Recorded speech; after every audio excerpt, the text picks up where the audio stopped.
May the Force be Welcome, with you Star Wars fans, always. to this special episode of Tatooine Sons. Star Wars fans woke up on Thursday morning with both excitement and reservation. The Disney Investor Day was coming, but no one really knew if it was going to be a Merry Christmas or a Bah Humbug. Well, Santa came early, and he looked a lot like Kathleen Kennedy. 7 new Star Wars productions were announced, including the name of the Christmas 2023 release being directed by Patty Jenkins of the Wonder Woman franchise. But that's not all. We also got updates on Bad Batch, Andor, and the shocking revelation that Hayden Christensen is returning to the saga as Darth Vader in Obi Wan Kenobi. We've got a lot to discuss. Buckle up, baby. Ho, ho, ho, ho! Merry Christmas! It's time for Tatooine Sons. It's true. All of it. What is the name of the porg on the Millennium Falcon? Force is strong in my family. What do you think his name is? It's a big moment. I am a Jedi, like my father before me. Maybe Turbis? Do or do not. There is no try. Turbis? Pablo, if you're listening to this live stream, that porg's name is now Turbis. It's a good Star Wars name. We're not done yet. These guys recorded an awesome podcast called Tatooine Sons. Everybody listen. Welcome, Star Wars fans. This is Tatooine Sons, your weekly look into all things Star Wars from the unique perspective of a father sharing his love for the amazing space fantasy saga with his 2 sons. I am BB Nate, and I'm joined first by my brother, Samuel Hutt. Samuel Hutt? Samuel the Hutt. Samuel the Hutster. Samuel Hutt. You're the Hutster. Shoot to Star Wars fans, thanks for tuning in. And if you're not a Star Wars fan, then there was probably still plenty of stuff on that Investors Day call that you're excited If you're for. a Marvel fan, you're going to have a very good 2021. If you're a Disney fan at all. I don't know. Some of the stuff in there kind of didn't interest me at all. But anyway, this isn't a Disney podcast, so that's good. So, And of course, you can't have Star Wars without bizarre father figures. So on that note, here's my dad, the Bowtie Jedi guy. You know, there's an old saying, if you want to make God laugh, tell him your plans. Yeah. I got a bad feeling about this. This has been this should be like a family motto. It should probably be like on our 50th, when your mom and I celebrate our 50th anniversary. That should probably be on like the invitation because that's been our lives. But that's the way this episode's going to go. This episode is not going to be about The Mandalorian. No. This episode is not going to be about one of the dynamic droids of Star Wars. This episode that you're listening to right now is all about a very unexpected Thursday afternoon and evening when they announced... What was it? 11. There's 11 productions in the works right now. We knew about several of those, but 7 of them are brand new that we had no clue about. When we woke up Thursday morning, did you really think that we were going to get anything like this? No. I thought we were getting a couple, maybe 3 announcements at most, and I would have been fine with that. But Yeah, what would those have been? just like the I mean, Mando just, season 2 or 3. well, we already knew about that. Like Ahsoka, you probably would have thought we'd have gotten probably Ahsoka. And Kenobi. Yeah, I mean, I was just Well, yeah, we knew about Kenobi coming, but like just updates on Ahsoka and Kenobi and maybe one other series, but nothing.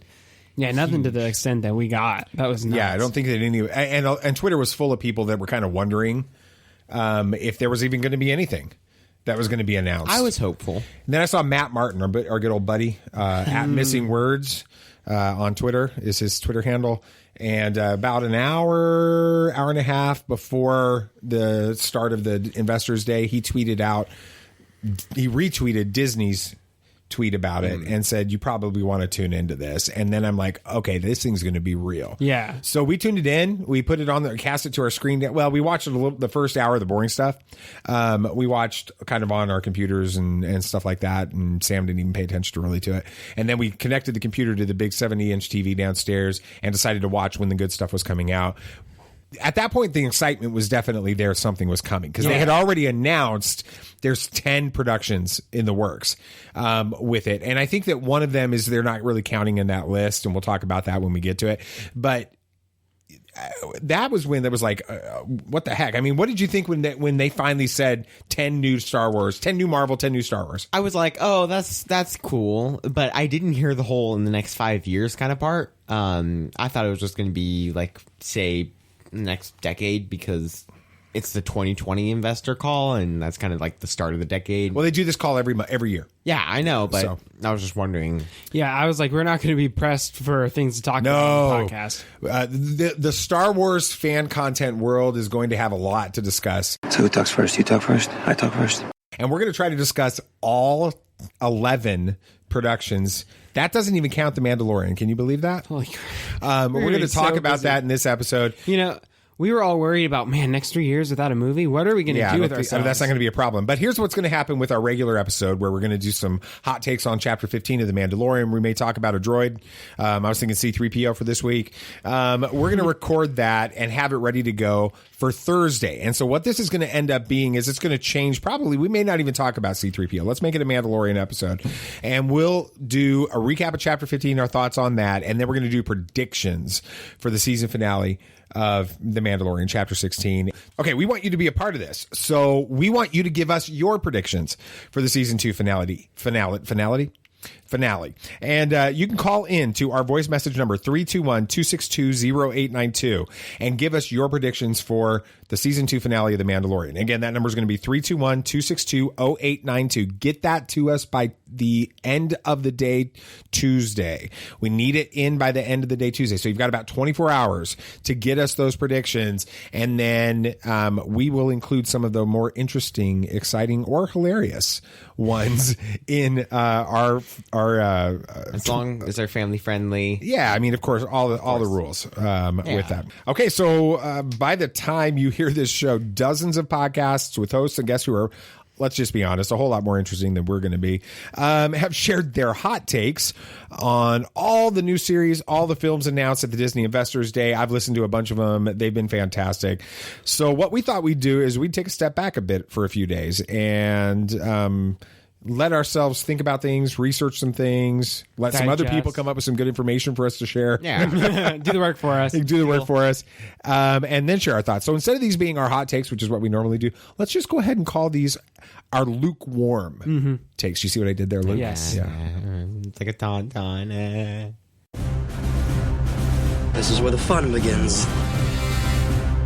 Well, you want the bad news or the really bad news? Impressive. Every word in that sentence was wrong. All right, Rogue Squadron. This was a surprise. This was a big one. Yeah, I did not see this coming at all. From StarWars.com, the next Star Wars feature film will be Rogue Squadron, directed by Patty Jenkins of the highly popular Wonder Woman franchise. The story will introduce a completely new generation of starfighter pilots as they earn their wings and risk their lives in a boundary-pushing, high-speed thrill ride and move the saga into the future era of the galaxy. What was your guys' initial reaction to this surprising announcement? I was really excited to hear this. I was mostly excited by the fact that we're going to see a new era. We're going to go even later in the series, which is good. But what's also good is it's not going to be tied to Skywalkers. This is going to be its own thing, which will be fun. So we're getting a new era. We're getting completely new characters, and it sounds like it'll be a kind of a fun style of show. We've gotten Westerns in Star Wars now, right? We've gotten the classic action adventure. That's Star Wars, right? We've gotten the war film with Rogue One. Now we're getting the fighter pilot, movie, like Top Gun in Star Wars. That's going to be a lot of fun to see, I think. Yeah. I was mainly nervous when I heard about this. I was excited that we were getting a new film released in theaters. I was very hopeful for that. But then I heard the director, and I got nervous because I've only seen one thing from Wonder Woman, right? Yeah, that was the only thing. And so I got a little bit nervous that she wouldn't be able to capture Star Wars in the way that we've all come to love. And then then I saw her excitement. Yeah, I mean, she put out that clip right as they were announcing the film. She put out a video clip on Twitter. It was fully produced. She was ready to go. I'm sure this had to go through Disney and Lucasfilm. They had to know she was going to put this out because in it you see like Star Wars gear and an X-Wing. So this was obviously a planned thing. But she shares her excitement about directing the film. Listen to what she says.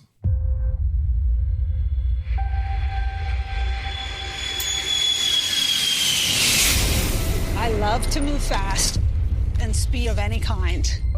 I think that that's because I grew up the daughter of a great fighter pilot, and every day I would wake up and go outside and look up, see my father and his squadron taking off and their F-4s roaring across the sky, and it was the most thrilling thing still I've experienced in my entire life.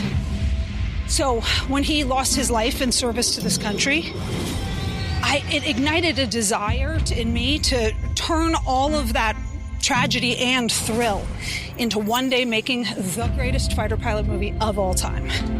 But try as I might and look as I did, I couldn't find the right story ever. I kept looking and looking, but I just couldn't find the right one until now.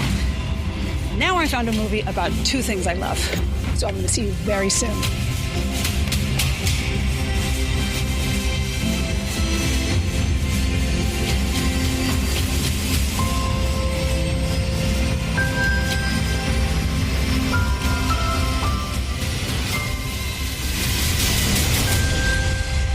Yeah, she walks off wearing an X-Wing pilot outfit and to an X-Wing fighter with this. So. It just seems really exciting. She loves this. Apparently, she's had passion to do a fighter pilot movie for a long time. And now that she's finally able to do it, I think that she will put all of her excitement into this movie. And that's definitely something we need to be looking for. We need more Star Wars fans kind of leading Star Wars. What was encouraging to me, I thought it's cool that she's got a family element to it. I really like that. It's inspired by her dad. But what is interesting to me, what's exciting to me, is the fact that she's like, I've wanted to make the best fighter pilot film I was thinking the same thing. But I haven't found a good story. And interestingly, that story came from Star Wars. Now, I'm sure she was offered a fair bit of money to do this, but I don't think that that would completely influence her decision. I think that she had to want this story. Well, she's known as a director in only taking movies that she's passionate about. She won't take them for money. She's been offered opportunities to do things that would have been considered an amazing opportunity that she's turned down because they weren't stories that she wanted to tell. And so for her to associate this without a doubt, wanting it to be the best fighter pilot movie ever, and it happens to be Star Wars, that's pretty exciting stuff. Now, there's this idea that, that's called the Rogue Squadron with it, which is a really interesting thing because it goes back to a series of video games and books that were released during that Legends universe time. And Jenkins gave an interview with IGN.com about these connections, in which she said, in the Star Wars Rogue Squadron movie, we're doing something original with great influence from the games and the books. There's a lot of things being acknowledged and understood about it, about the greatness of all of those things. But yes, it's an original story, and I'm so psyched to do it. Yeah, I think they're taking... Well, okay, I'm not super familiar with the Rogue Squadron games. Yeah, neither am I. Do we know if they take place? Do we know when they take place? Yeah, they started. The first Rogue Squadron game sort of takes place during the original trilogy, and you've got some Hoth elements, and you've got some of those things. Because we see Rogue Squadron in Hoth, right. With that, and then it carries all the way through, and then it continues on in the books and the games into sort of the New Republic era after Andor and those types. I think that this is going to be interesting. I don't think it's going to take too much inspiration from the games just because, the games didn't have the story that she's going to be working off of in this universe. But the books built off the games. Okay. Well, even then, this is taking place after this last sequel trilogy, right? Which the games and the books weren't a part of. So I think that they're going to take inspiration from it, like certain elements and themes and ideas, but I think it is going to largely be its own story. Now, you said something there, Nate, speaking to this, where it comes out of the statement that it's going to take place, it's going to take the saga into the future era of the galaxy, and it looks like this is a Resistance era fighter, on the logo for Rogue Squadron. Do you think that we're correct in our assumption there? 100% do. I'd like to see the stories that happen after the Skywalker saga's over. Finally, we get to see stories of other characters, and it's just we have never really had a down-to-earth story of just the fighter pilots. I mean, we got it with Squadrons finally. To an extent, but it wasn't much. But the story wasn't the thing that they were going for. It was more the multiplayer. And so having a story that's focused on the fighter pilots and on just a certain squadron trying to fight their way through the galaxy and after Skywalker Saga, it's going to be great to see all of that. If it's anything like Top Gun, I think that'd be a lot of fun. Is Poe coming back? Post return, Rise of the Skywalker. General I would love Poe. that. I would love him to be more like the instructor, though, not the main character, but just kind of like the a character in that's there. He's got a few scenes. He's kind of like the Leia. Of this to an extent. I think that would be fun. The mentor. Yeah, the mentor. Yeah. Just like the training. Can they bring back Finn and Daisy in this? Or John Boyega and Daisy? Maybe, but they'd have to. I don't know if they again very small little roles where they're in a few scenes, but they're not the primary full. I don't know if it would fit well, and I'm not sure they can get them to come back. I don't think they'll be able to get him back, and I just don't think it would feel like great.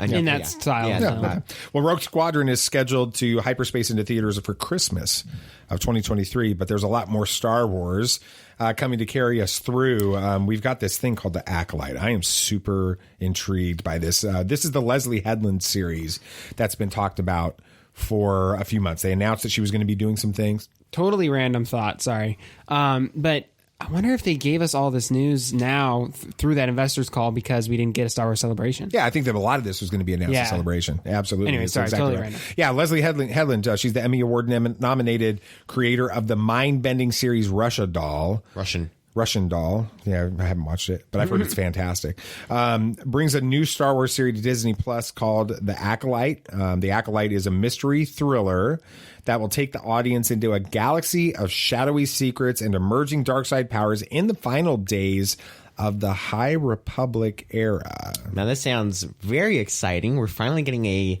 thriller in Star Wars. We haven't really had that very much except for books. We've had a few thriller books for Star Wars, but they were all legends. So this is the first thing we're talking about in canon that's going to be like this, and I'm excited. She's apparently done a mystery thriller before, so she's really fans are really excited. Fans of Star Wars that have watched Russian Doll are really excited about her. Well, good. Interesting. Yeah. No, I think that's fun. We're getting a lot of new genres coming to Star Wars, with the thriller genre now. I think that'll fit well if they get the right director, which I believe they have. I'm curious to see where they go with that. We're finally getting something on the screen for High Republic. Even though it is the end of High Republic, it is High Republic. Which is also interesting because we were led to believe that the High Republic stuff was going to only stay in comics and books. Yeah, well, that was first debunked when Tales from the Galaxy's Edge. The first thing we got from the High Republic was not in the books. So interesting, and it feels like it'll tie really closely into this series, judging by everything we've heard about it. Maybe. So it's spawned a lot of theories and thoughts. Of course, we know absolutely nothing other than end of the High Republic, female-led, Sith, dark side stuff, and the word Acolyte. And so the timing of it and the Sith element, the timing of being at the end of the High Republic has created a lot of theories regarding Darth Plagueis. One of those, easiest one to use is this tweet that was put out by Patrick the Hutt. I thought that was appropriate, Samuel. Good name. His tweet says, they said the Acolyte takes place near the end of the High Republic era. It's a show from the Sith perspective as they try to rise again. Maybe the Acolyte is the master of Darth Plagueis. On that. And then Den of Geek expounded on these ideas as well. Before Palpatine set his plan in order to take over the galaxy, then there was his master, Darth Plagueis, who had aspirations of becoming immortal before his apprentice murdered him. And we don't know exactly when Plagueis was born in the Disney canon, but his birth date in the classic Legends continuity was sometime between 147 and 120 battle before Yavin, which would make him at least 20 in the final days of the High Republic era, which ended in 100 before the Battle of Yavin, if Disney were to give Plagueis a similar backstory. I think, well, it's female-led, though, isn't it? So... Could it introduce the character of Plagueis? Okay. I think they could bring him in, but I don't think it would work for this. If it's going to be female-led, it would be too difficult to have... It would be an overshadowing character. Correct. Yeah, I think that it's going to have to be something else. Maybe they bring it in as like an announcement, like kind of like what they did with Ahsoka, like a backdoor pilot almost, if that makes sense. Kind of bring the character into live action, say, hey, this is a thing, this more might come from this, but I don't think the story can focus on that because it would overshadow the main plot. I don't know what to think about this because I don't think that Plagueis will be in this series at all. I think that it's going to be about just a different group of Sith enthusiasts that have taken the dark side as an ability and a tool. I don't think we see Palpatine even as... Yeah, I don't think we can see Palpatine. No, because even if they had a subplot of Plagueis training Palpatine, that would overshadow the series. People would be too early. People would be waiting every week to see that instead of the main series because people have been wanting that for so long. So... Like Sam said, they may do a backdoor pilot leading to a Plagueis series or movie even or something, but I just don't think that we see anybody but the characters that are going to be. This if the timeline of the age of Plagueis is similar, is in the same thing, that puts him very young at the time. Yeah, 20 years is not very old. What if this Acolyte is really a Sith? Like a Sith Lord. Do we know in canon, have they ever said in the new Disney canon who Plagueis' master was? We've got the book, but that's Legends. Do we have any? No. Bane's thousands of years ago. So the rule 2 was already established. Oh, yeah. It's been established for 1,000 years. Yeah. So I'm wondering if this Acolyte, maybe she's a female Sith, and maybe she takes on an apprentice in some of the later episodes or whatever, and that apprentice becomes Plagueis. We may not even know that name until the very end is changed to Plagueis because he hasn't taken on the Darth. And then that is a backdoor pilot to be able to. It could be something like that. I could see that. That could work. It could happen. I think that would be a lot of fun. And it's interesting because the title's being Acolyte. The definition, the Webster's dictionary definition of Acolyte is a person assisting the celebrant in a religious service or procession. Doesn't this kind of remind you of some of the Exegol stuff with the cult there? I don't think it could be Plagueis' master then, because this is like just a person assisting the cult. It's almost like someone who would be working with, like, if we were going to say that Plagueis' master is in this, it almost seems like this series would follow someone who is working with, or serving under the master. So I don't know if it could be that, because it seems like an Acolyte is a sub level or something. Yeah. That's why I keep saying that they're a Sith enthusiast that takes on the dark side as a tool and goes and finds relics for maybe somebody that they know that gave them training to be a dark side wielder. So the thing is we don't know anything about this, and we don't know anything more. Everything is speculation. Yeah, so we have no idea where to go from here. But there is this concept that's in canon right now. It comes from the Aftermath trilogy of books by Chuck Wendig that take place immediately following the Battle of Endor and all the way through the Battle of Jakku. They're a fantastic series if you read them all as one story. Really are good. And there's this group within them called the Acolytes of the Beyond, and they were a group of dark side fanatics who existed during the Galactic Civil War. And after the death of Darth Vader on the Battle of Endor, these Acolytes of the Beyond purchased what they believed was the fallen Dark Lord of the Sith's lightsaber, intending to return it to him in death. I'm not sure. I don't remember how that works in the story. But 2 months after purchasing the lightsaber, these Acolytes then staged a revolution on Coronet City in Corellia. And then prior to the Battle of Jakku, Acolyte cells throughout the galaxy launched a series of coordinated attacks against New Republic enclaves and outposts on various worlds, including Deveron. And we also know that Ochia Bestoon, from the character that was referenced consistently in episode 9, was a part of this group. What do you think about that? Yeah, this could be setting up that group. This group could have existed all the way through from the end of the High Republic all the way through. Right. And I think that could work if it's just a group of fanatics who aren't necessarily users of the dark side or wielders, but subscribe to its beliefs in an extent, that could work, and it would bring in the DLC from Tales of the Galaxy's Edge which I still haven't played. Right, which I won't spoil, but basically there's all these artifacts and stuff, the Sith artifact or whatever, and they could use the Acolytes to bring that in because they're hunting the artifacts and stuff. Yeah, that fits what you were trying to say. Yeah, I mean, the Tales from the Galaxy's Edge thing just feels like it'll connect with this so much. It's High Republic. It has to do with a relic and a dark side relic. It'd be a thriller. It does feel like they're trying to interweave things more even than they have in the past now. Yes, and I mean, they even tease more High Republic stuff in the Tales from the Galaxy's Edge. It's the next DLC, so we might be seeing lead-ups to or talking about this Acolyte group in there, and so I do think that we'll be getting more of that. Awesome. Well, there's no timetable for the release of the Acolyte yet, but the series was announced several months ago, even though it was unnamed. So it's more than likely that this series is going to be coming probably in 2022, or I would say even more likely 2023. A series that we know is coming sometime in 2021 is Star Wars The Bad Batch. Heck yeah. Yeah. The series follows this elite and experimental clones of the Bad Batch, first introduced in the Clone Wars, as they find their way in a rapidly changing galaxy in the immediate aftermath of the Clone Wars. Members of Bad Batch, a unique squad of clones who vary genetically from their brothers in the Clone Army, each possess a singular exceptional skill which makes them extraordinarily effective soldiers and a formidable crew. In the post-Clone Wars era, they will take on daring mercenary missions as they struggle to stay afloat and find new purpose. I am excited for this. I loved Bad Batch from the beginning. Some people were kind of on the fence about it in season 7 just because it didn't seem like it fit, but I loved the character. Seems like everything in season 7 was just set up for things that were coming. Right. So I'm excited for this.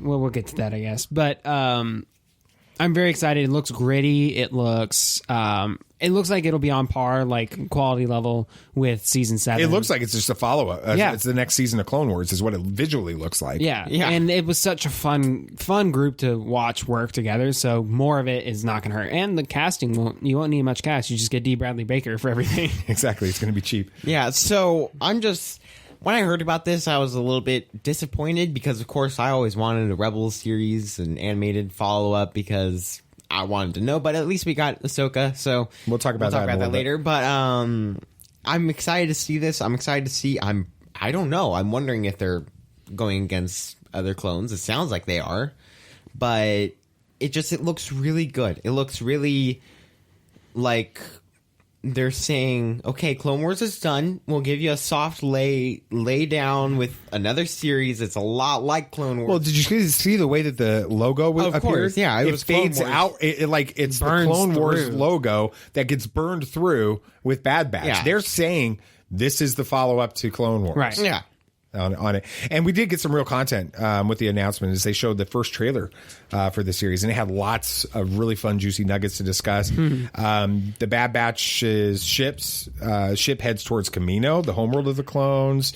It first appeared in live action in the Attack of the Clones and appeared in the Clone Wars many times after that. There is an interior shot that might be that famous training room. What was that? Domino Squad? Domino Squad was the famous episode for that. With that. And then, lots of connections to their cloning world. Do you think that cloning is going to play a role in Bad Batch? I don't know if cloning itself will play a role. Sorry, I stole Nathan's thunder. He was like ready to talk. This and is then I second totally time, okay? No, I'm just joking. I don't know if cloning itself is going to take a front seat in this. I think the cloning, well, actually, now that I think about it, maybe not. Maybe they'll talk about how cloning is over at this point, how they've stopped, because maybe we'll find out why the Empire doesn't clone right anymore. Because in like the beginning of the Charles Soule's Darth Vader comics, they talk about how they've done cloning, so maybe we see that. Maybe that's why they're going to Kamino, and maybe they're there to help train the last batch or something. Yeah. I think that if they do go and find the last batch, wouldn't they be working for the Empire? Because they would have probably already had the chips. The last batch of clones? The nachos? No, the brain chip. Yeah. Yeah. No, I think that the last batch of clones would have the chip or whatever. Yeah, so that means that they would be getting trained for the Empire. That means that there would be a whole batch ready, new clones for the Empire. Oh, we already know that there were some clones scattered left throughout over, the Empire. but we didn't know that there were like a whole new fresh. Well, I mean, right let's off go back the to press. you remember a few weeks ago, J.G. Cars tweeted out, and we talked a little bit about it on the show. Is it possible that the Bad Batch actually is the ones that get Grogu out of the temple, and they're hiding him away? Could this? I mean, it didn't really feel that from the trailer, but do you think that's maybe what they're trying to do? This connection here? Well, I mean, we didn't really get much idea for the plot whatsoever. We just saw a little. It was basically a sizzle reel. We just saw like little fun things that caught our eye. We didn't get anything story wise. Fennec. Yeah, but with yeah, that's true. I didn't even put that on. here. I was wondering why you didn't put it on there. That was on this list of things, but they're really interconnecting this new content. Yeah, it's going to be a lot of fun. Yeah. And do you think Ming-Na Wen, voiceover actor, played Mulan? Absolutely. I think it'd be stupid. But if there was Fennec Shand and there was Grogu, then I think that she would have noticed another little green guy. Good point. Well, she doesn't see him in Chapter 5 of The Mandalorian. No. She only sees him in this latest episode. In Chapter 14. Getting taken away. That is very She hasn't said anything about it. It's interesting. All right. Yeah. There's an animated shot of Emperor Palpatine declaring that the Republic has become that famous theme for Revenge of the Sith, the first galactic empire. Whatever. Yeah. It would be logical to conclude that Clone Force 99 has made that transition, so they're part of the Empire now. Are we sure? But the trailer seems to show that they might be in direct conflict with some of the clones. Is the Bad Batch going to flip sides? I think that part of me wants to say yes. That's kind of what the idea of this is, or of this series is. They're hiding from the Empire at this point. But that also could be classic misdirection. They've done that before. If that is the case, that does kind of put a pretty serious hole in my theory that Clone Force 99 is Scar Squadron, Stormtrooper Task Force 99. Kind of is impossible at that point. Maybe what if towards the end of the series, Clone Force 99's gone haywire, right? They've defected, and the Empire decides we need to take these guys down. So they, with the last batch of clones, make another bad batch, genetically modified bad which batch, becomes the Scar Squadron, and they hunt them down. That'd be interesting. What do you think? That would be fun. I've always thought that this genetically modified batch didn't have inhibitor chips because I got the impression from season 7 that they took them out. That they knew about them and took them out. Either they knew about them or they didn't put them in there because that would have messed up. They make their own orders, and that's what makes them such a good team. Yeah, they do their own thing. Yeah, so I don't think that they've ever had inhibitor chips. So do they flip sides? Work. Do they switch over to the Rebellion? I think so because they were while they were brutal. Got Echo on the team too. Yeah, while they were brutal and got the job done, they also very much believed in the fact of the Republic and that they were doing good. So the fact that they're turning into this galactic empire ruling everything. It's exactly what the Separatists were. Yeah, they did. They seemed to have their own moral compass that they were following. For like a good solid 2 years, they were fighting against these people, and now the people they were working for are turning into those same people. So I don't think that we would go with that. Yeah. The closing shot of the trailer has that, amazing evil genius Grand Moff Tarkin praising Bad Batch. You think we're going to get a lot of Tarkin in this series? No. I think that we'll see. Maybe that might be the first episode. They do a mission. They notice this isn't right, and then defect the next one, or at the end of that one, and then they're like, "Oh, I think it's going to take a while." I don't think so because, well, at least that's the transition point because they might be doing a couple missions and they might like kill innocents or something, and they're like, "This isn't right," and then they go back and get praised for it. They might be like, "This is wrong," and then defect because that's probably what'll happen. Yeah, I don't know if we'll get a lot of Well, he may be the main antagonist of the series. Say they go rogue or whatever. Maybe Tarkin is tasked with hunting them down, so we see him in that role. which I certainly wouldn't mind. He's an interesting character. We got him a fair bit in animation so far. We've got him a few episodes of Clone Wars, some pretty critical episodes of Clone Wars, and then on and off in Rebels. Yeah, he had some moments. So I think it would work.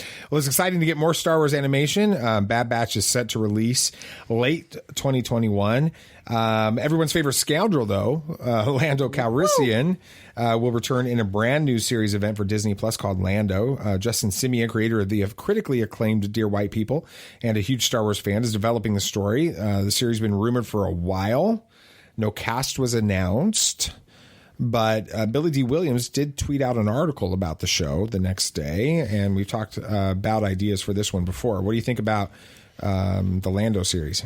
I definitely think that most of this takes place before Solo, because we got one look at a concept art, and it still had the Millennium Falcon having the if Lando has the Millennium Falcon, this is going to be a show I'm going to be very much into. But do you think it's like Calrissian Chronicles, and he's going through his past tales? Now, we had a theory about this. So we talked about when this was first rumored. Do you remember? Vaguely. Okay, so you got Old Man Lando, Billy D. Williams' version of Lando, with Jannah remember at the end of Rise of Skywalker, he's like offering to help her find her family. We've always wondered, it sort of was rumored that we were going to find out eventually that was his daughter that was stolen. We know that happens in Rise of Skywalker, but I don't think you could just like, oh yeah, you're my kid. Okay, great. You're my dad. Let's, be friends from now. I think there's got to be a journey where they find this information out. So the idea would be every episode they're moving moving towards some resolution, discovery of who her family is. But meanwhile, he's telling stories about being a young Lando with it. And then we see those stories playing out with a Donald Glover version throughout the entire episode. So it's like two concurrent an opening sequence with Jannah, old Lando talking about something. And then he starts telling the story, and then we see the story playing out with Lando. As Donald Glover version, and we have some L3 and all that fun stuff. And then it closes with some new step in the story with old Lando and Jannah, and then it moves to the next episode. What do you guys think about that? I really like that format. I think that'd be a lot of fun. The storytelling format. It's kind of Chronicles of Young Indiana Jones type. Yeah, exactly. I would like that a lot. Yep. That's all we've got on Lando. They didn't give us much. They better bring... they'd be stupid to not bring Donald Glover back, though. Yeah, I don't think you could do a Lando series without him. Yeah. With it, and it's like we're not going to see the series for several more years. So let's talk about something else. Be positive. Well, it's just the way it is. We've got this new one that they talked about. Set Rangers of the New Republic. It's set within the timeline of The Mandalorian. This new live action series from executive producers Jon Favreau and Dave Filoni will intersect with future stories and culminate in a climactic. Gosh, darn it, climactic. I'm tired. Into a climactic story event. Talk about it. There, go. I really like the idea of this,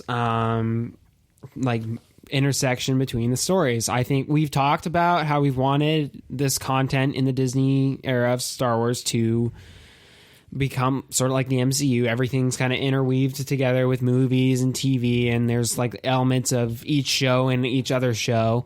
So them talking about that, this is the first we've heard them mention that sort of concept. That's exciting, and it'll be interesting to explore this timeline. At any point, it's Jon Favreau and Dave Filoni. So I think we can be pretty excited about it with that. What do you think about it, Nate? I don't know. I really don't know what climactic event they could be talking about. I mean, if it was big enough to put 3 series in it, why haven't we heard about it before? We've had 2 seasons of The Mandalorian. We're going to have a season of this and then a season of Ahsoka. Maybe more seasons of those before you even get to this. And I'm just wondering what it could be. I'm excited for it. It's going to be the Avengers of Star Wars, which we've been wanting for a long time. I'm not sure about that. Just like the MCU, like it all coming together. Yeah, okay, all solo series going into one for a few of them at least. Yeah. The Filoniverse is what some people are calling it. That'd be fun. With it, and again, everything in this series right now is a guess. But it's possible that this Rangers of the New Republic will center around this group called the Sector Rangers. They're sort of intergalactic police force that was established during the Galactic Republic prior to the Clone Wars. It kind of sounds like, what they would do is they were like a detective force, a police force investigating, crime and different things within it. It almost like a Law and Order in a galaxy far, far away. Yeah. But, okay. Somebody said Park Rangers in the New Republic. So we'll get a Parks and Rec in Star Wars? No, that's not happening. But do you think like a detective-based detective crime show? So we've got thrillers, we've got the fighter pilot series. Now we're going to have a detective show.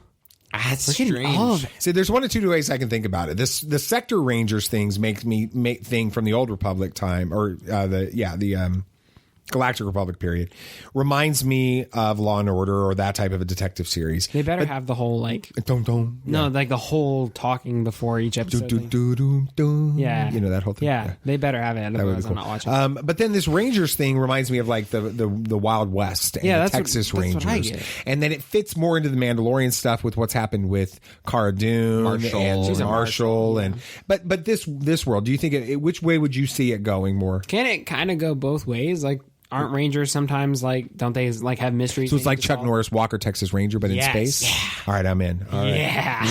That's good. Well, since Rangers is being produced by the amazing team of Favreau and Filoni, it's possible that this galactic, climactic, massive super event is going to intersect with another show that the team is producing. Ahsoka is getting her own series, so it's time to begin speculating about her and Thrawn and Ezra. Where's Ezra Bridger? And Star Wars time travel. And that's up after this short break. All right, after making her long-awaited live-action debut in The Mandalorian, Ahsoka Tano's story, written by Dave Filoni, will continue in a limited series starring Rosario Dawson. And it will be appropriately titled Ahsoka. Whoa. Yay. Finally, we're getting something after Rebels that has to deal with Ahsoka and hopefully Ezra and Thrawn. It's almost certainly associated with Thrawn. I'm sure, but... yeah, I mean, that was... That episode of The Mandalorian was a setup for this. And that's what everybody said when it happened. Yeah, if she's looking for Thrawn, then she's looking for Ezra. So I am really excited that we're getting something else. And I'm also really sad that we're probably going to have to wait a couple of years longer for it. It's been... I think it's in production. It's been since 2017 since we've had anything Rebels? Yeah, 2018. Yeah. I'm very excited for this. I think if it's anything like what we saw in Mandalorian, it's going to be a lot of fun. I think people will get more and more used to Rosario Dawson playing the character. It'll start to feel more and more like the Ahsoka we all know and love. I think it's going to be fun. I'm excited to see her trying to hunt down Thrawn. I'm excited to hopefully see Thrawn in live action. I think it's got a lot of great potential. Great. Well, the logo for the show is giving me some really major world between world vibes. Mm-hmm. Others are saying it resembles the logo for Jedi Fallen Order. What do you think about it? Yeah, I can see the similarities between Fallen Order, but the coloring gives me more of a world between worlds vibe, that white solid and the lines. Connection with Ahsoka. Right. So I think it makes more sense that it would have something to do with... Ahsoka lives in the world between worlds. Yeah. For years. Do you think she travels it frequently? I don't know. How does she get out? Remember at the end of Rebels, she goes out. Yeah. Exactly. What do you think about the world between world things? I'm excited that we're hopefully seeing more world between world things. Maybe she uses it for information as to where Thrawn is. More kind of like a detective, keep going back to the crime scene to be able to figure out what happened.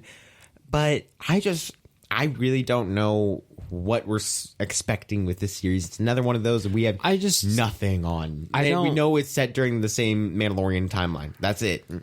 I don't want it to turn into Star Trek, though, with all this time travel stuff. I mean, it was tasteful. It was well done in Rebels. But if it becomes overused, it could get dangerous. Yeah, it's certain the story, though, is going to be, center on that big reveal from Chapter 13 about Thrawn. The question is, for us, at least, whether this series takes place after the events of the series finale and the epilogue there. Does it take place before or after the epilogue? the Ahsoka stuff that we saw in Mandalorian, this series, is it happening after the epilogue of Rebels or before the Rebels epilogue? What do you think? It's possible. It's possible. Possible. It's possible. I really do think that this takes place before, but really, really close to it, because maybe she got information and she's like, okay, I'm going to get Sabine. We're going to go hunt down Thrawn, and then that's the start of the series. We're probably going to get some Sabine as well, and we're going to see a lot of good stuff. Yeah, I hope it's either close to the epilogue or after. But I have a feeling it will take place before. I think it's going to pick up right off the heels of The Mandalorian, and then at some point go get Sabine, and we see that happen in live action. Right. That would be pretty cool. Now, here's what's interesting. There's the scene in the epilogue where Ahsoka's ship is coming to Lothal, and she's being escorted by two X-wing pilots, two X-wing fighters. Are they the Dave Filoni and then the other one that have been in The Mandalorian? Are they escorting her? Do you think? Well, there's just a lot of X-wing pilots, so I think it'd be pretty cool. It'd be fun. It wouldn't hurt anything. And then that could introduce the Rangers of the New Republic, if they are the Rangers, because they're going around to every other place. Yeah, I don't think Dave Filoni's going to have a long time career in acting. But no. But bringing him in. The thing is they are Rangers. Like, they were like, hey, they did feel like we don't know what your ship is, and then they're over here on, what is that? I forget. Anyway. Yeah. But yeah, I mean, I don't know. Okay. Well, we think the series is coming sometime. Maybe, we're hopefully, we're like optimistic. It could come 2021. In 2021. It's probably going to come sometime in 2022. We have absolutely no clue when the next film after the 2023 film, the Rogue Squadron we talked about earlier, is coming, or even what it's all about. But it's being made by Taika Waititi. That's about what we know. All right. So we could just move on, or we could have some fun with a couple of the images that were up there. Here's what we do know. It's being called a brand new Star Wars feature with acclaimed filmmaker and award-winning Academy Award winner Taika Waititi. Kathleen Kennedy described it this way. Taika's approach to Star Wars will be fresh, unexpected, and unique. His enormous talent and sense of humor will ensure that audiences are in for an unforgettable ride. This is both really exciting and also slightly worrying because, okay, he did great in Mandalorian. I don't remember exactly which episode he did. He did the last episode, and I did the final episode. Yeah, okay, it was great. Absolutely and he phenomenal. did another one, I think, as well. So he did great, but looking at the pictures, like the logo that he has for Star Wars, and it's going to be fresh, unexpected, and unique. That could be great. Could be a lot of fun, but it's also a little scary. He took, we're going to go Marvel here. Yeah. He took Thor in Thor Ragnarok in a completely different direction than he was in the previous two movies. And for the better. And it worked so much better for the character. The character was way too serious. I don't know if that would work in Star Wars, but I think he loves the Star Wars, and I think he knows what he's doing, and I think they wouldn't hire him for this if they didn't know what he was planning. Yeah, I think he's a genius director. He knows what he's doing. I feel like he loves Star Wars as much as the next person, and that he doesn't want to hurt it, and he kind of even poked fun at it with his tweet. We'll talk about that in a little bit, yeah. But I'm like Sam said, I'm overly excited about this and completely terrified that he's going to go a direction that we are not ready to see yet. Yeah, Star Wars fandom isn't ready for as a group. Yeah. Okay, so there's this image of the Star Wars logo that was up. It was sort of neon colors, and it had sort of this like 80s. Schoolhouse Rock 80s vibe to it. But doesn't it also almost have sort of like a prehistoric vibe to it, like caveman times vibe to it? Like a Flintstones like vibe. a cartoon. Yes. Yeah. Like a cartoony prehistoric. I don't think it's going to be a cartoon. But this sounds like a Saturday morning cartoon vibe to the logo. Well, I was thinking more like prehistoric, like ancient, like cartoony. Like Flintstones. Yeah, like the Flintstones with this, which sends you back a long ways. And the reason I bring it up is because the graphic also that Kathleen Kennedy used while describing the Taika Waititi film bears a striking resemblance to the cover of the Dawn of the Jedi Into the Void Legends novel. It's from Tim Leben, and it tells the story of Jedi Lenore Brock, or actually not even a Jedi. She's a member of this ancient Jedi. I don't know how to pronounce that. It's like got an apostrophe and an extra an A and an I. Jedi Order. And here's the description from the back of the book, at least a section. The back of the book. The back of the book. Well, you know, read like the back of the book, and we win, and the Jedi win. When you look at the back cover, it has the description of the book. Okay, this is from it. On the planet Tython, the ancient Jedi Order was founded, and at the feet of its wise masters, Lenore Brock learned the mysteries and methods of the Force and found her calling as one of its most powerful disciples. But as strongly as the Force flowed within Lenore and her parents, it remained absent in her brother, who grew to despise and shun the Jedi, and whose training in its ancient ways ended in tragedy. Now, from her solitary life as a ranger, keeping her order across the galaxy, Lenore has been summoned by the Jedi Council on a matter of utmost urgency. And the reason that this ties in is, again, the image that was behind Kathleen Kennedy as she talked about this had this like diamond pyramided spacecraft coming into a planet, which is the almost identical on the cover of the Dawn of the Jedi. What do you guys think about this? I am really excited for this film. Of course, this is purely speculation. If it's following even closely to this book, I think it'll be great. It'll definitely excite those people that read Legends. They've been asking for more content. They've been getting some.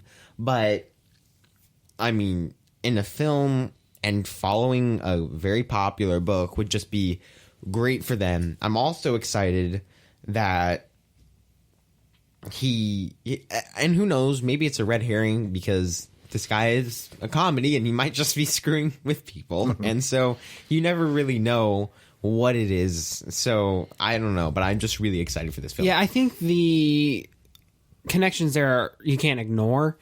But what's confusing to me is if you say you go with this story, it's like the beginning of the Jedi, right?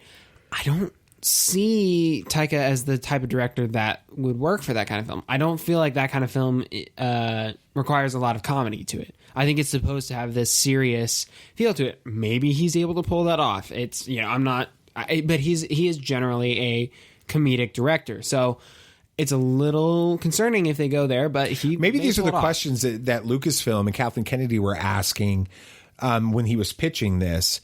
And so they brought him in to do this final episode of season 1 of The Mandalorian because it's not a comedic series episode. No, it's got a couple elements, but it is a heavy, dark, tragic IG-11's tragic, ending and some sacrifice and all of that. Right. Maybe they brought him in to say, can he do what he's trying to do? Can he tell that kind of story? And he has such a wide palette of things. Like he's done so many different types of comedy movies. Yep. So I don't know. Yeah, no, one of the things we do love that you mentioned it is his humor. He went to social media this week, right after the announcement, to poke fun at not only himself, but often, or at least at the too often overreactions of Star Wars fans. In reply to the official Star Wars announcement of the series, Titus replied on the Taika. Gosh, I cannot read tonight. Taika replied, what? Ugh? As a longtime fan of Star Wars, I'm so angry about what I'm going to do to it. About what I'm about to do to ruin it. Yeah, exactly. Yeah, and that's what kind of calms my fears about it. He does love Star Wars. And he does understand the fans. Right. If he's tweeting that out, he understands So he wants it to be everything it can be, and that's comforting. And I don't know if I would say comforting, because if the first thing he posts about it is a comedy thing and it's supposed to be a little serious. No, that's his personality. I know, it is his personality, but who knows? Whatever. I'm excited to see this because he's a great director and I think he'll do fantastic. Again, nobody's sure if it's coming in 2025 or 2027 or whenever. But the next two series we need to get through pretty quickly because we're like 50 some minutes into this episode and we've got like the biggest story still to talk about.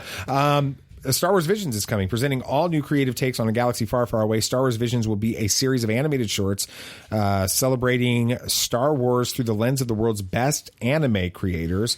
The anthology collection will bring 10 fantastic visions from several of the leading Japanese anime studios, offering a fresh and diverse cultural perspective to Star Wars. Real quick, Nathan, what do you think about it? I'm really excited for this. I'm sure there'll be deep stories and they'll probably be really good lengths. I don't know. But if it's anything like this Batman Gotham Knights anthology of stories that were anime told in different styles. If it's anything like that, it'll be great because those were great. Yeah, they may be able to get me to watch anime with this. I've never watched anime, but this sounds interesting, and it's Star Wars anime, right? Right. It could be a lot of fun. I'm excited for this a lot. Yeah, Star Wars and anime seem like an easy partnership to me. The next series announced after that's going to take advantage of the most celebrated partnership in the saga. It's a Droid Story. As Lucasfilm continues to develop stories, the intersection of animation and visual effects offers new opportunities to explore.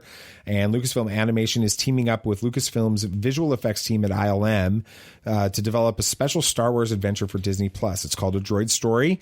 And the epic journey will introduce us to a new hero guided by the legendary duo of R2-D2 and C-3PO. I got no clue what this is, when this is taking place, but all I know is it'll be fun. It'll probably be geared towards kids. So it's going to be a fun little adventure with lots of misadventure to it. You know, they're going to be getting into all sorts of trouble. It's going to be a lot of fun. I'm super excited for it. I think it's just going to be a whole series of the droid arc. So get ready for that. It's a good point. But no, I'm really excited for this. Of course, I love droids, and I'm so excited that we're getting a whole series dedicated to them. I think it'll just be a lot of fun. Like I said, we just need more fun in Star Wars, so that'll be good. Well, you know, R2-D2 and C-3PO are on the Mount Rushmore of Star Wars droids. Some might put K2SO on there as well. We didn't really hear anything about him in the talk about this casting series, but we did get some more information about it, including the official title, which is Andor. And the description is a tense, nail-biting spy thriller created by Tony Gilroy, who did all the Bourne movies, which we love. Yes. It's set to arrive on Disney Plus in 2022, so we know it's coming in a couple of years. Diego Luna is reprising the role of rebel spy Cassian Andor from Rogue One, and he's going to be joined by a fantastic new cast that includes Stellan Skarsgård, Adria Arjona, which Entertainment Tonight Canada actually did a whole article on her stating that she was in Rogue Squadron, and it messed me up today. Fiona Shaw, Dennis Gow, Kyle Solar, and Genevieve O'Reilly as Mon Mothma. And then they've already been in production for a few weeks, 3 weeks with it. What do you guys think? We better see some good chase scenes. No. Oh, yeah. Space chase. Yeah, let's do it. I'm really excited to see this. Apparently, the director really likes using the last name of his main characters to be the titles. But a spy thriller in Star Wars. We're getting a lot of different tastes for Star Wars and everything. Yeah. But I'm just really excited for this. We're finally getting a movie. This is a series, actually. It's a series, yeah. A series that's just going to be taking advantage of the fact that they're using different directors. So I'm really excited for it. Yeah, if it's anything like Bourne, this is going to be a lot of fun to watch. Yeah, Tony Gilroy was the one that was brought in to rework, let's be kind, Rogue One, when Gareth Edwards had some struggles and they didn't like what they saw at Disney and Lucasfilm. Yeah. They brought in Tony Gilroy to rewrite things and fix it. And he's basically credited within the film world, people that know, as having like saved that movie and turned it into what it is. So I'm excited to see him in there. We did see a pretty cool sizzle reel with some behind the scenes on the production. Lucasfilm is it's treating Andor like it's a feature film. It's got all the concept art, prop building, full creature team.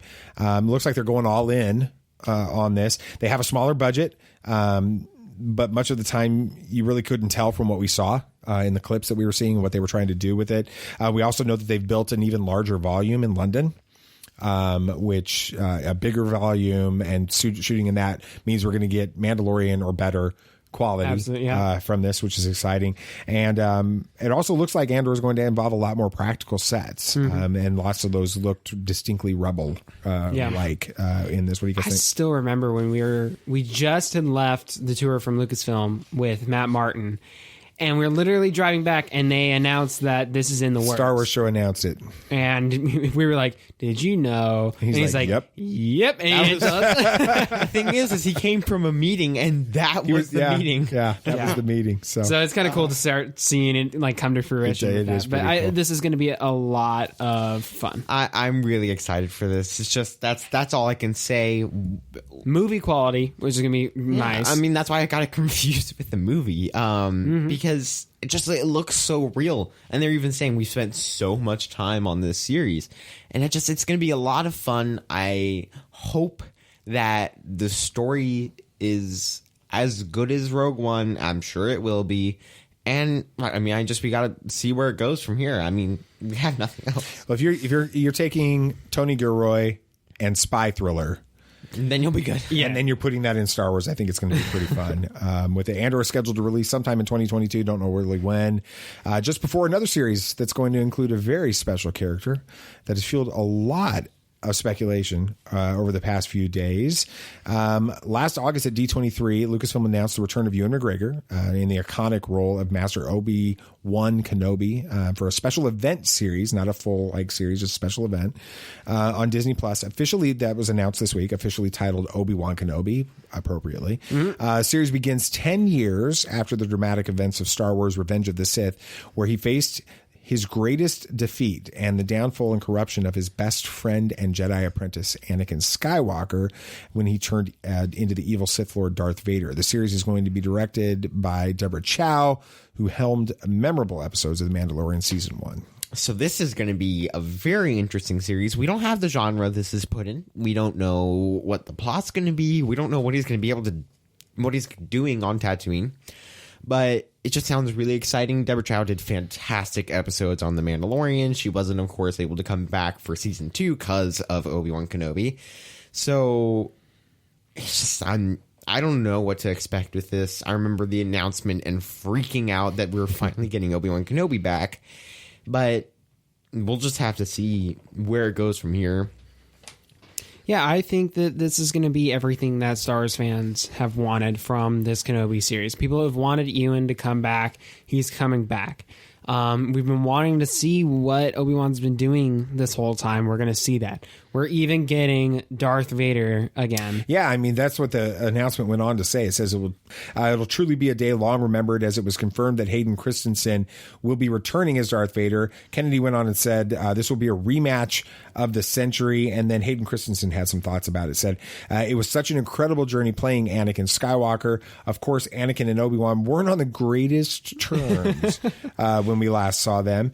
I hate you. So it will be interesting to see what an amazing director like Deborah Chow has in store for us. And I'm excited to work with Ewan again.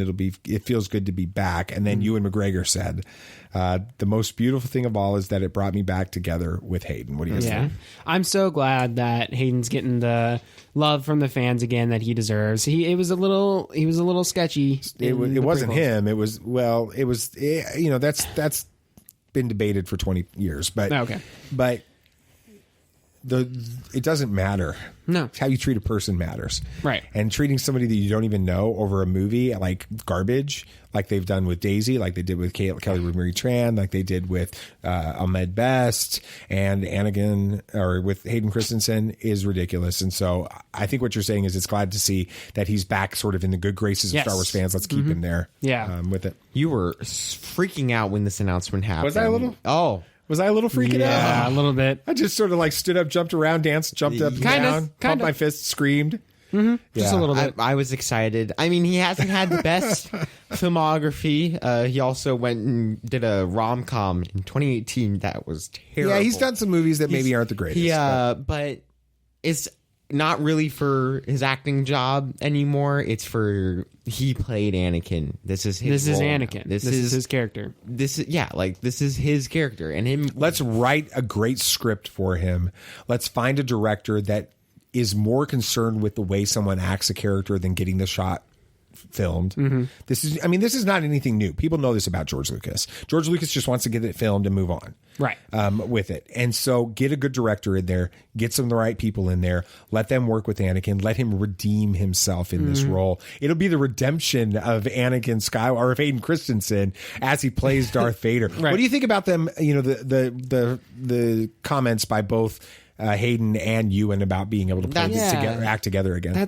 I'm sure they grew pretty close over those two films, and then to see the backlash against Hayden, I mean, Ewan seeing that probably broke his heart because he didn't deserve it. No, so I think it's great that they're getting back together, even though they're going to be at odds in the show. Yeah, well, But it's it'll be interesting fun. because we didn't get to see any of the footage because we don't own thousands of shares of Disney stock. Well, I wish let's we get on did. that. Come I on. wish we did, but at $400 or whatever it is a share, I don't think we can afford it. But the description of the footage that was shown to the Disney's Investor Day, people that actually have the rights to see it, teased a Darth Vader Obi-Wan rematch. And it says the duel is touted as the rematch of the century, and the concept art shown teases everything in that sentence. Deborah Chow went on so far as to promise the series will definitely see Obi-Wan and Darth Vader get into it again. As two lightsabers were clashing, one were red and one were blue. She was saying that on this in the concept art, teasing the upcoming duel with that. And then in addition to showing Obi-Wan on a journey that expands beyond Tatooine, that's interesting.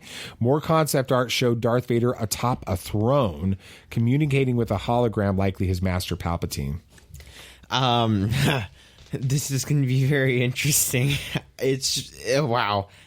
I haven't heard any of this really before today, and so it's interesting that I heard about the rematch part. And like, how are they going to do that? Because didn't Obi-Wan say in A New Hope that this is the last time I saw I was a student, but now I'm the master? That whole saying, but just young Obi-Wan with Obi-Wan with a Darth Vader, a fight like that will be amazing. And if Ewan McGregor doesn't say hello there when he sees him. Hello there. No, I don't know if they'll cater to that, but I think that more Vader is never a problem. No. And but how do you reconcile that line from A New Hope? Yeah, I don't know. I don't know how they're gonna. I don't know. Well, maybe because I don't know. Yeah, it's a weird situation. It's going to rewrite A New Hope. Do you think that by the end of this series, we're going to go back and watch A New Hope and never think the same things again that we thought before? Totally. I hope so. I hope they go with that. I think that'd be fun. And it might make everybody was like, ugh, the fight between Darth Vader and Obi-Wan was so underwhelming as to what we could do now. And I'm like, well, that was because it was older and they didn't have the same technology as freaking Revenge of the Sith. But it might make us look at it and be more appreciative of the simplistic duel that they had because of some past they rematch. So, yeah, I think it's going to be friggin' amazing. I hope we get to see a full-on prequel level Obi-Wan Kenobi fighting style against a Rogue One Vader. Yeah. And it be a complete stalemate. Maybe we find an explanation for Obi-Wan Kenobi's words to Luke in Return of the Jedi when he's like, "This I considered him dead." Basically, from a certain point of view, he is dead. He can't come back. There's nothing that's going to bring him back. Maybe he says that because he was on the verge of bringing Anakin Skywalker back to the light in this series. There was a moment when it looks like he's going to lure him out of the dark side, and then Darth Vader turns full on dark side and does something horrific. Flips. Yeah, and that seals the deal for Obi-Wan Kenobi, and that's why he's like, he's dead. He's dead to me. More than ever before. I think that would be interesting. I would love that. Yeah, I think that's a great idea. Yeah. I'm just worried that one of these things that we've talked about will not be good at all, and it'll totally ruin. Oh, you got to go there. I'm just saying it's something that we have to address. No. It could. It's going to be all amazing because it's all Star Wars. It's all Star Wars, and all Star Wars is good Star Wars. Amen. Any Star Wars is good. Yeah, it's been reported the filming is going to begin in January in England, but then on that Investors Day broadcast, they revealed that filming begins in March. It's probably because they're wanting to conclude filming the Andor series. There's probably a lot of cast and crew that are working on both, and so they need to give them a chance to move over. After nearly 15 years of waiting, what's an extra couple of months? Right. All right, is there anything else we need to talk about on this extended edition? Anything else? So, season 3 of The Mandalorian isn't being released until Christmas of 2021. So, y'all are going to have to wait a Two more whole months. year. 2 more months than we expected before. Oh, no. I can't make it. I'll handle it. We're going to be getting plenty of stuff before then.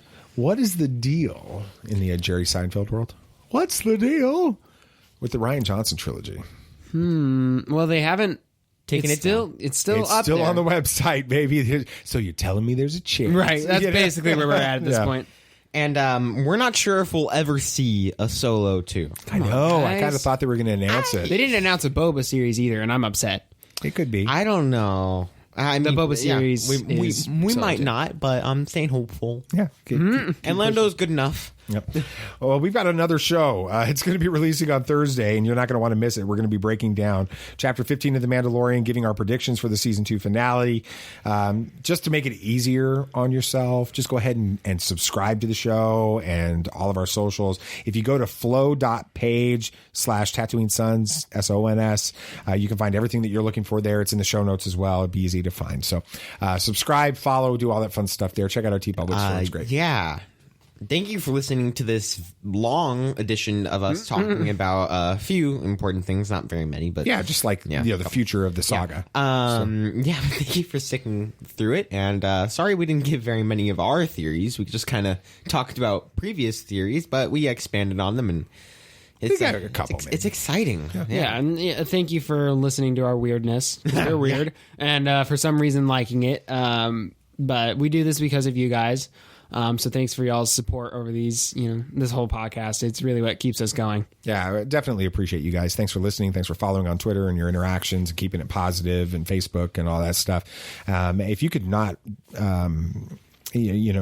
stop there. If you guys have time and you want to, share this content with other people, it helps them find it. Encourage people to subscribe. And we got some fun stuff happening over the next few months. So we'd love to have you guys be a part of that. So thank you so much. Anything else you guys want to say? May the Force be with you. May the Force be with you. May the Force be with you always. This party's over. I like that Wookiee. Don't get technical with me. Droid, please. Yep, yep.